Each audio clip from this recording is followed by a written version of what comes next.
Hi, I'm Ulysses, And I'm Henry. and this is Comics Odyssey, and today we're going to do some quick podcasts.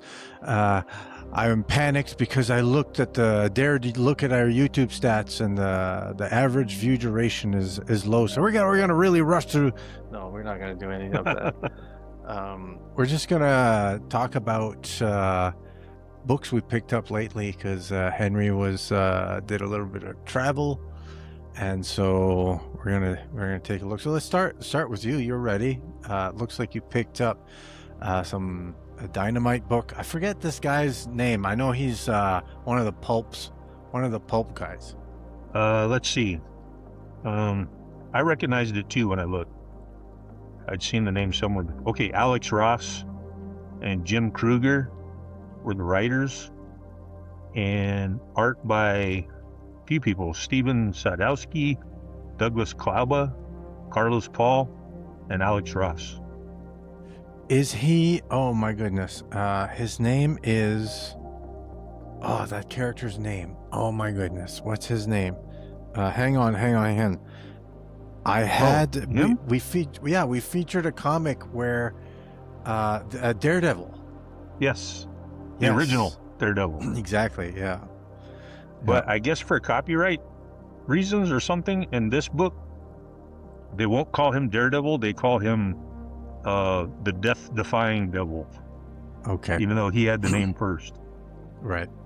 Yeah, we did an episode, searched through the YouTube and Substack, the Daredevil Chronicles, and we featured an interview with Denny O'Neil that was part of this Daredevil Chronicles published by Fantico, and that's where they talked about this is the original Daredevil. So that's pretty cool. Okay. Is it an omnibus or? This is it's I don't know. It is broken up episodically, so maybe they were released as floppies first. Yeah, I'm sure they were. But is it a trade hardcover? What is it? I don't know what you call it. Okay, so trade paperback. Yeah. Okay. Oh well, duh. It's not a hardcover. Yeah. Okay. Cool. It looks like anyway. it collects 12 issues or something. Let's see. I think you're right.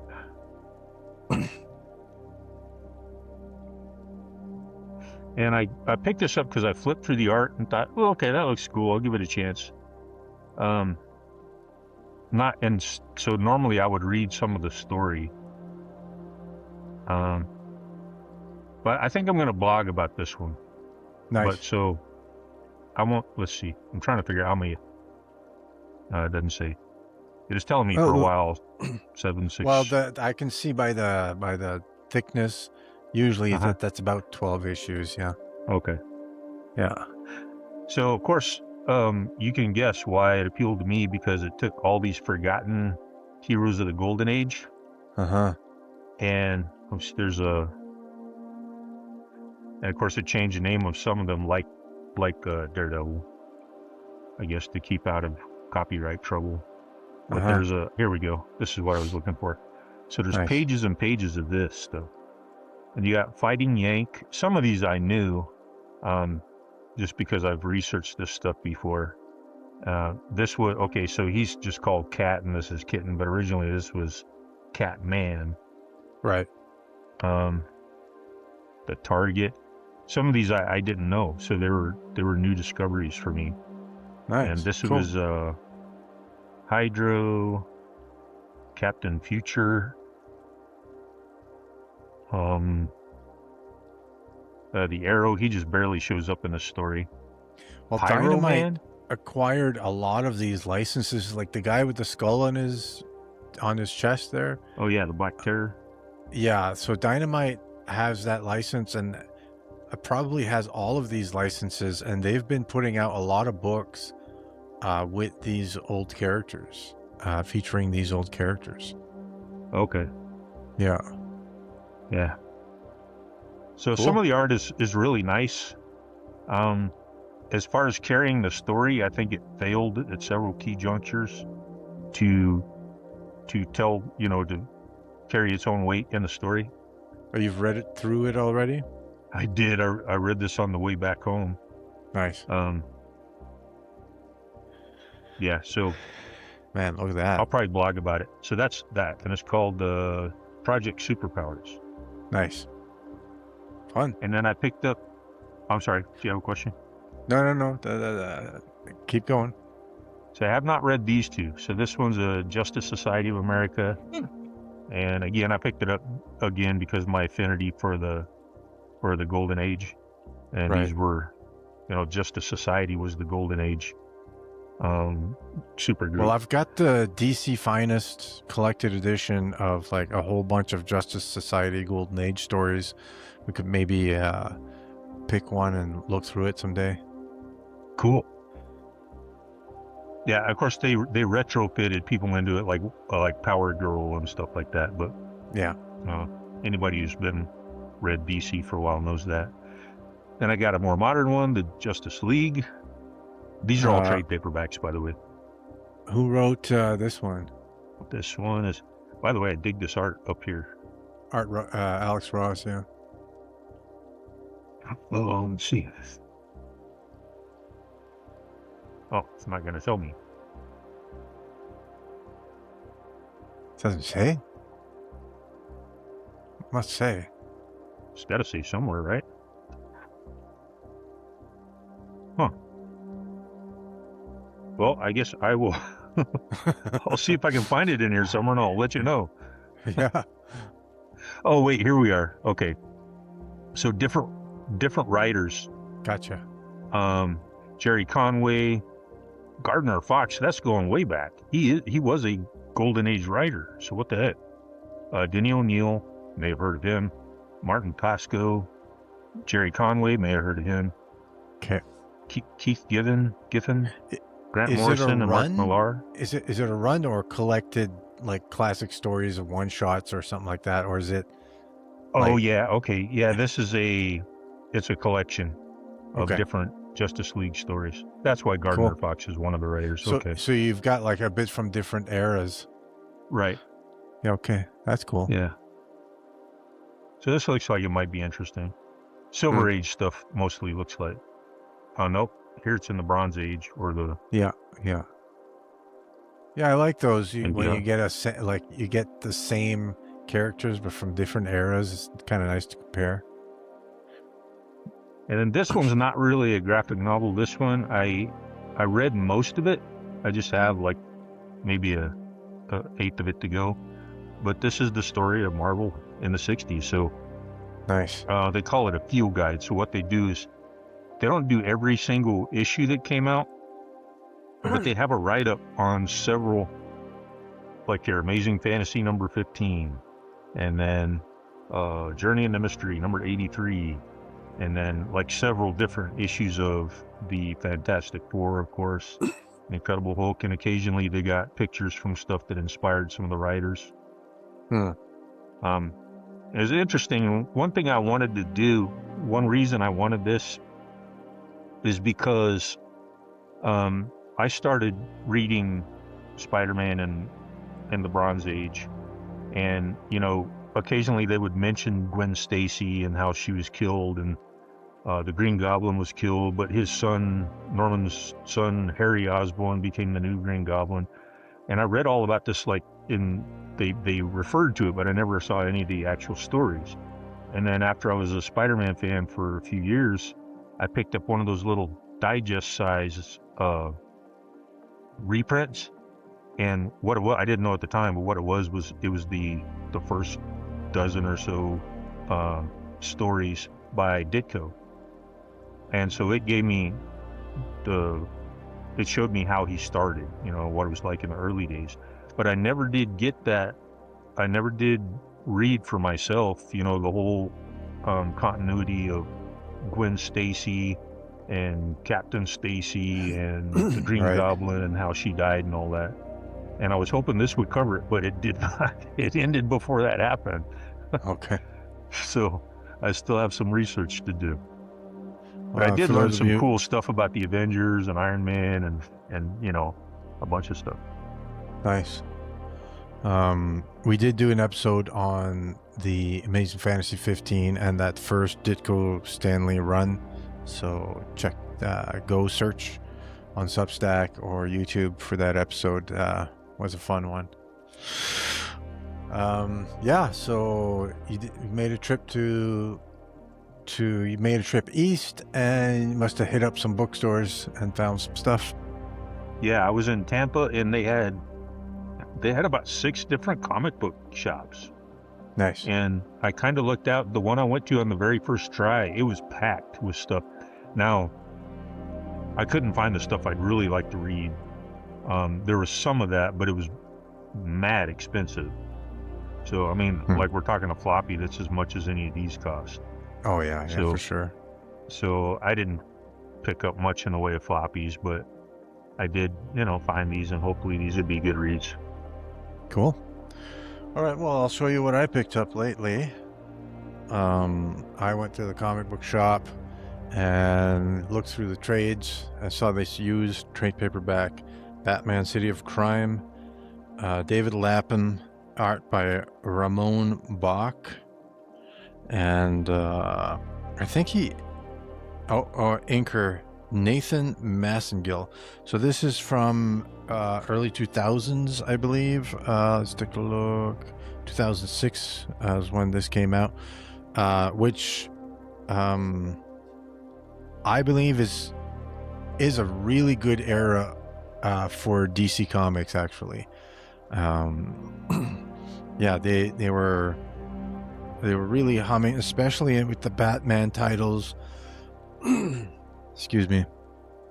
So I'm always kind of taking a look, and I find the art style from that era is really top notch for the most part. Yeah, me too. I don't necessarily like the lettering from this era because it's at this point it's gone completely digital, as well as coloring. But the colors, it's digital coloring for after a while, and they know what they're doing, so it looks good. But digital lettering is what it is.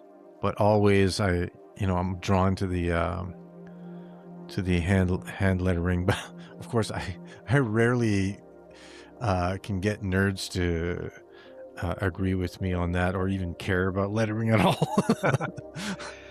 I've heard other people bitch about lettering too, and when I think about it, can't remember any time it's ever bothered me, but apparently it really does bother people. Yeah, I pay attention to that, but I don't know. It's David Lapham was really like a crime writer. He did I think is it 100 Bullets? It's a guy who's got 100 bullets, and he can kill as many people as he wants with them without consequence. I think that's the premise. But that's his indie work. So he did a Batman crime story. It's very dark, very, very noir. For the most part, Batman here is on the back foot. He just can't get ahead of this case, and people keep dying. And Batman doesn't appear a lot. For a whole section of the story, he goes undercover in this part of Gotham that's really seedy and crime-ridden as this completely made-up character. So it's a detective story all the way. Very, very good stuff. Yeah, and I think the drab, muted colors kind of worked for some of those noirish Batman stories.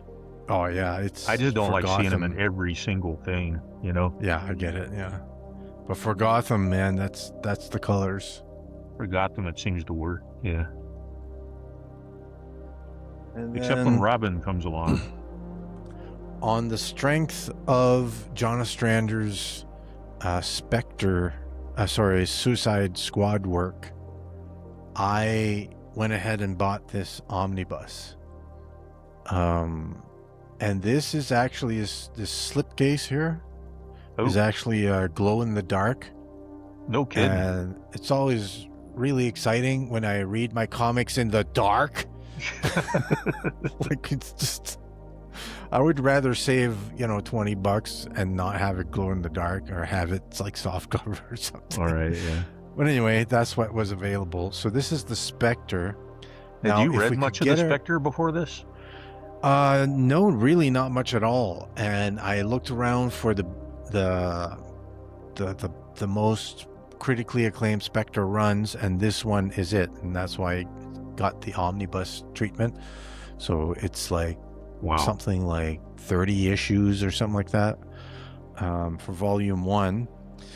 And it made me really interested in getting my hands on some Golden Age Spectre. Have you read any of that? Or I read his origin story, which was in the Golden Age. And that's really, I never really saw the character again until, I think, Crisis on Infinite Earths.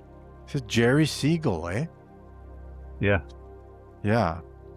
So anyway, the concept of the Spectre is that he's a criminal who had enough good in him that he couldn't go to heaven or go to hell when he died.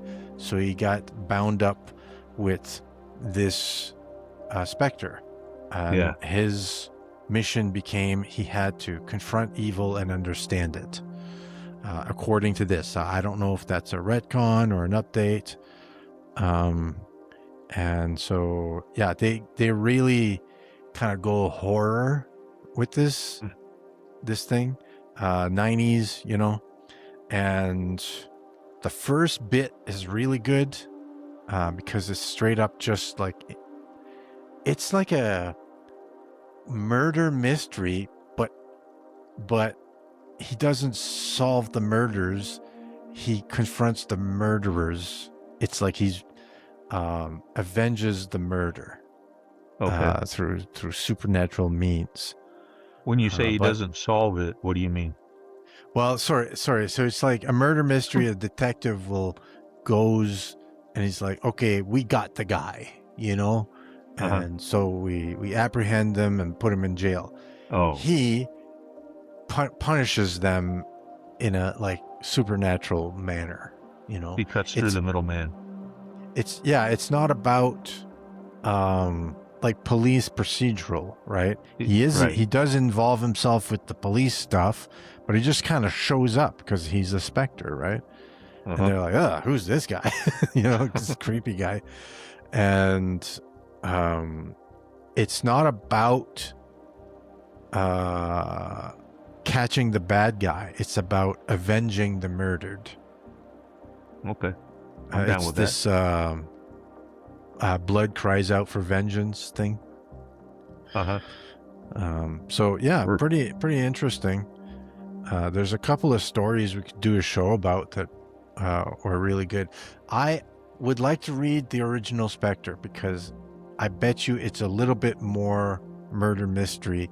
Like John Ostrander, he actually went to seminary a few years, and it really comes out here. He explores like these theological concepts of God's vengeance, God's wrath. Like here, he interweaves the story of the Spectre with the story of the Israelites in Egypt, and some of that stuff is like, yeah, whatever. It's all right, but I like when it's just there's a murder and I smell blood that wants me to avenge it, and it's it becomes very noir.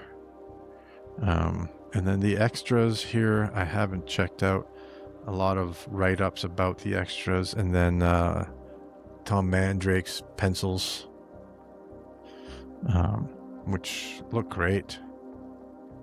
And I'd read a comic just drawn like this. Do you like the whole thing overall?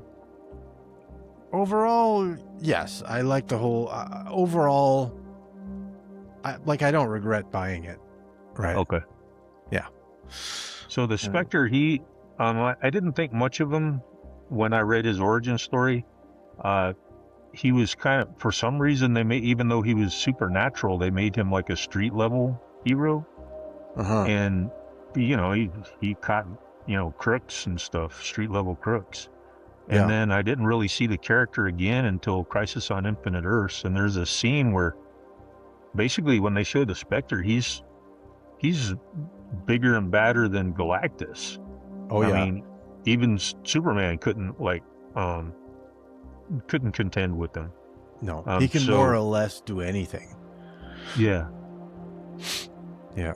Like in the book, in this one, he gets confronted by a priest, like, okay, you're avenging these murders, but there's like a war out in Vlatadva or whatever, some country.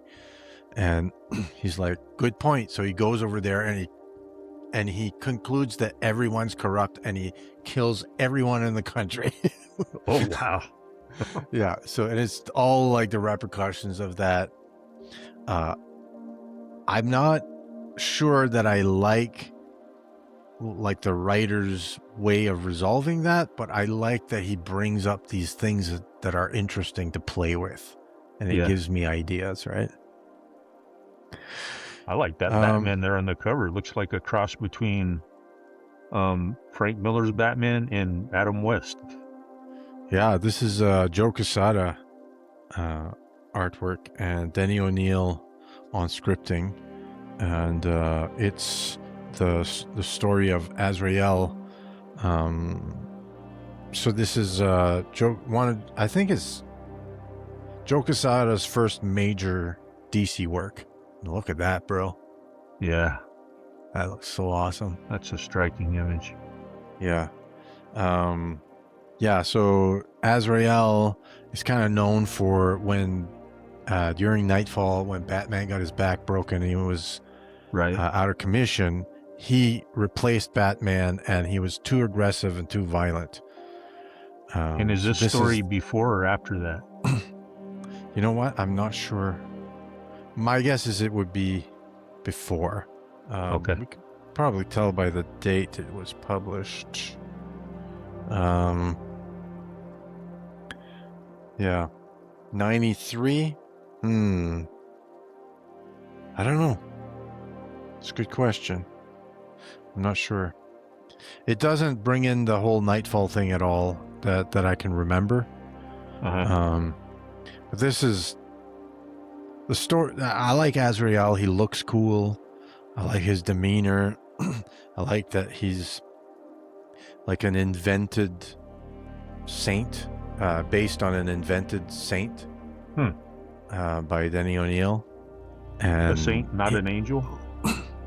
Yeah, it would be he's based on a order of anyway, I don't remember. And they might, like, I don't know if the lore goes deeper and they might have a patron angel or something. Okay. But I'm not sure. But this just looks great.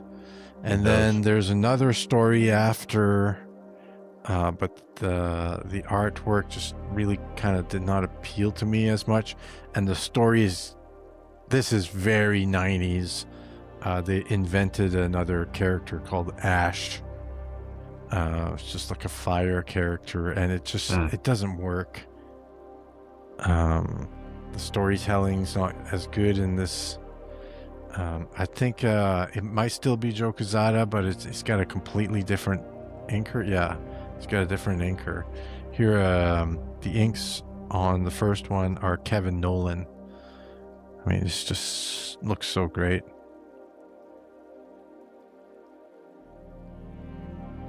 Joe Quesada, man. He's the man. Huh. And then I picked up Tankers. Super fun book. Published by Bad Idea. Tankers. Venditti is the writer. And then Juan Jose Rip, which is a great artist name. Artwork's very bold.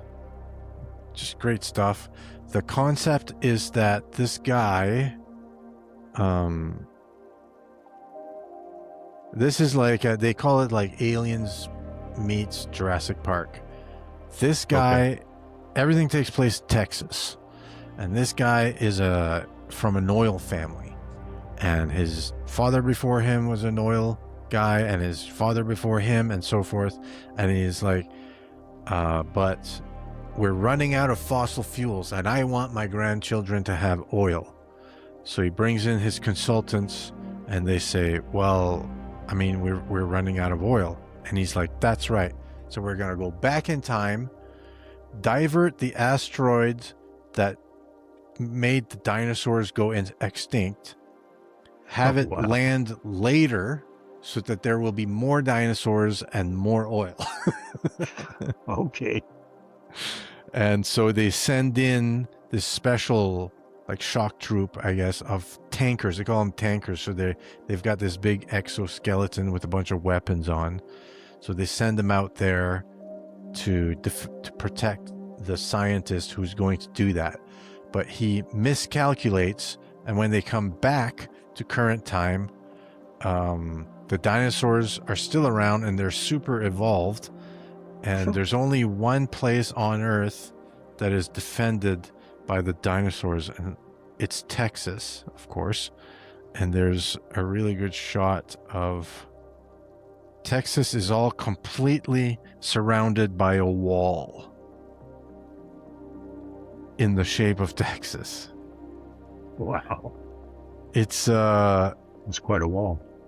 It's crazy because it takes itself seriously. Well, sorry. It's funny, but the characters in it all take themselves seriously. They don't wink at the audience, you know. So you're having a good time and laughing, but the characters, like, they feel like real. So it's fun. Can't find the shot of Texas there, but yeah. This is one of the tankers here. Okay, so their mech suits are the tanks. Yeah. So there's another one that's coming out now in single issues, but I'm going to wait to get it in trade. It's a sequel to this. It's Tankers versus Ancient Aliens.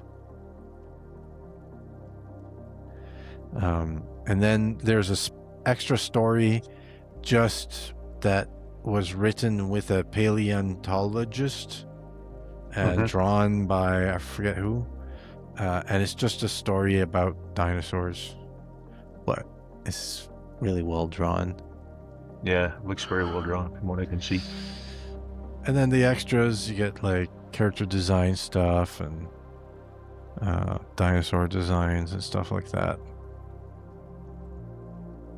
Anyway, it's really fun. I recommend it. And then what I did... Go ahead. I was going to say the episode can't end until you turn out the lights and let us see the Spectre cover in the dark, glowing in the dark. What I did is I took a bunch of comic books to the paperback trade-in store, the used book store, and I got store credit and I got some books. So I got the 2-volume set of Chronicle of the Crusades. Yeah, this is a brick. So what this is original manuscript reproduction of Les Passages d'Outre-mer, which was a manuscript written by this guy and commissioned by this guy, some rich guy and some scribe. And it was a history of the first Crusades by Charlemagne. So now if you're looking for the forensic history, you know what I mean? Well, actually, Charlemagne worked through agents or whatever. That's not what you're going to get. This is the story of the Crusades, or if you will, the legend of the Crusades. And yeah, so you have all the original thing, but you have the big, illuminations, which are really cool, lovely colors. And then the other volume is the the first one commentary you showed, and translation. the first one you showed, was that just the campaigns of Charlemagne, or did it Yeah, move on it's eventually and go to the Middle Eastern campaigns, I don't know. the Reconquista? It's about the first leg of the Crusades. Okay. Yeah. I remember reading about because the Crusades were 300 years, so it doesn't cover the whole 300 years. Mhm. It might. I can't remember exactly. And they think that they don't understand. They say we don't know why this was commissioned, but when you read the translation, he tells you exactly why it was commissioned, because in that year, in the 16th century, when the last of the Crusades were, 100, 150 years in memory, there were rumblings of this new king who wanted to engage in new crusades. So this wealthy patron commissioned a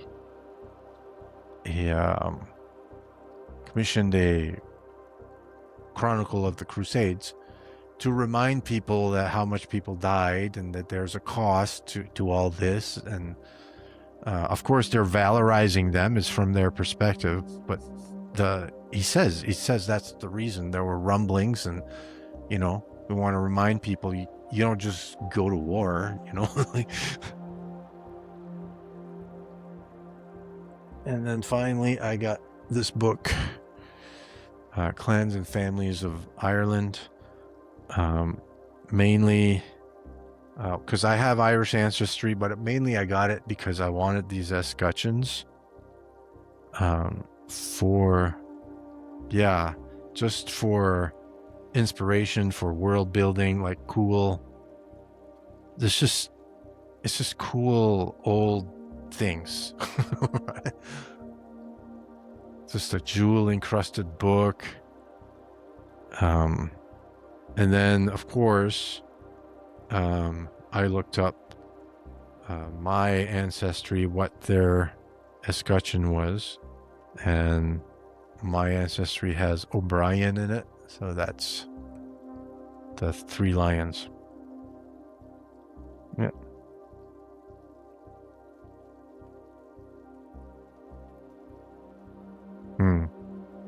I don't know what that is.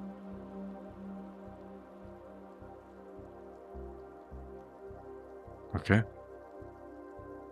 Oh, gotcha. Yeah, there's some cool stuff in here, man. Like, yeah. So anyway, that's what I got.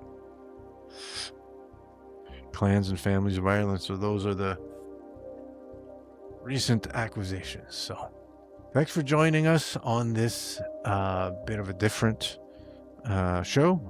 Hope you like it, and if you do, let us know, and see you in the next one. God bless.